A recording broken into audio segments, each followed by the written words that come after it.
اٹھا دی گئی اور اب باری تھی اس کو زمین سے الگ کرنے کی۔ نارملی ایسے کام کے لیے الیکٹرک جیک ہیمر استعمال کیا جاتا ہے، لیکن کیونکہ اس سے فوسل کو نقصان پہنچنے کا خطرہ تھا، اسی وجہ سے ایکسپرٹس نے ہائیڈرو ویکنگ ٹیکنالوجی استعمال کرنے کا فیصلہ کیا۔ ہائیڈرو ویکنگ ایسی ٹیکنالوجی ہوتی ہے جس میں پانی کی ہائی پریشر گن سے کسی بھی چیز کو کاٹا جاتا ہے اور ساتھ ساتھ انڈسٹریل گریڈ ویکیوم سے مٹی اور پانی کو سک کر لیا جاتا ہے۔ ہائیڈرو ویکنگ کے ذریعے کام بڑی مہارت اور کافی تیزی سے کر لیا گیا۔ اب یہ جائنٹ پتھر جس کے اندر فوسل موجود تھا وہ زمین سے الگ ہو چکا تھا اور اب باری تھی اس کو اٹھا کر ٹرک میں لوڈ کرنے کی۔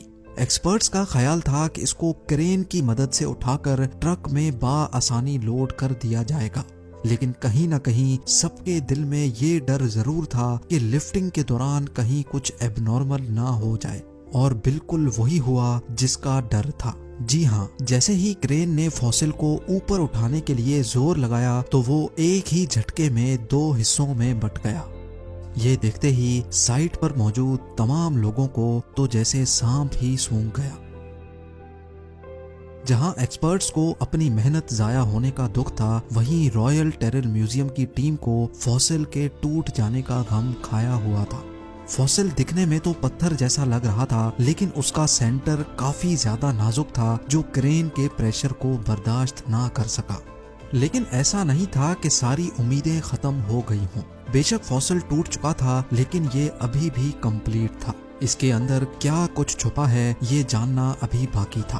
فوسل کے تمام حصوں کو اچھی طرح پیک کر کے رائل ٹیرل میوزیم پہنچا دیا گیا، جہاں اب ایک اور دلچسپ حقیقت سے پردہ اٹھنے کا وقت آ پہنچا تھا۔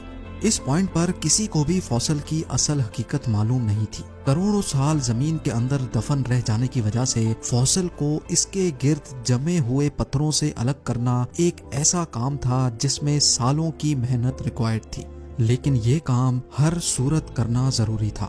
پورے 5 سال اور 7,000 گھنٹوں کی محنت کر کے فوسل کو جب پتھروں سے آزاد کروا لیا گیا تو جو کچھ دیکھنے کو ملا وہ پچھلے کم از کم 8 کروڑ سالوں سے کسی نے بھی نہیں دیکھا تھا۔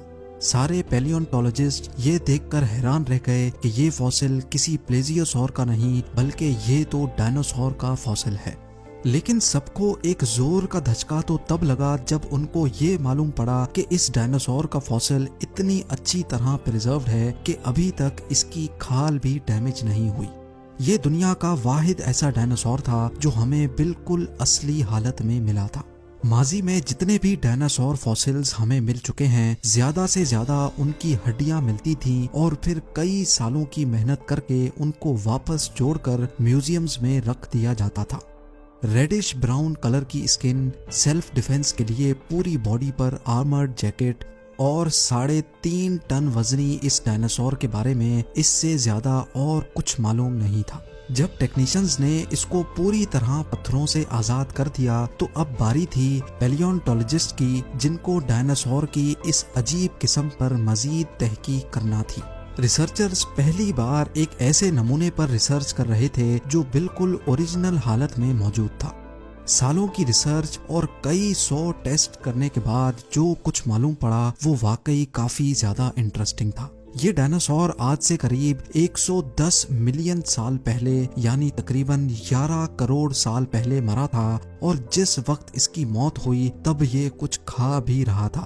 آہستہ آہستہ چلنے والا یہ ڈائنوسور پلانٹس کھاتا تھا اور حیرت انگیز طور پہ اس کے پیٹ سے اس پلانٹ کے ٹریسز بھی برآمد ہوئے جو اسی کے ساتھ پریزرو ہو گئے تھے۔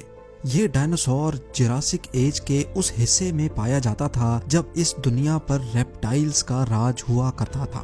ان کے ختم ہونے کے بعد زمین، ہوا اور پانی کو نئے جانوروں نے ریپلیس کر دیا، جس میں ٹی ریکس جیسے خونخوار ڈائنوسور بھی تھے۔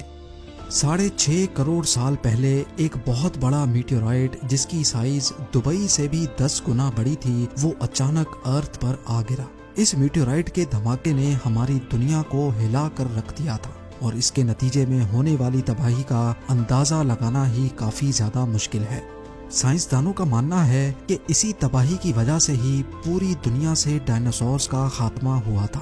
لیکن ایکسپرٹس پر امید ہیں کہ اس طرح کے لاکھوں فوسلز پہاڑوں یا زمین کے نیچے ابھی تک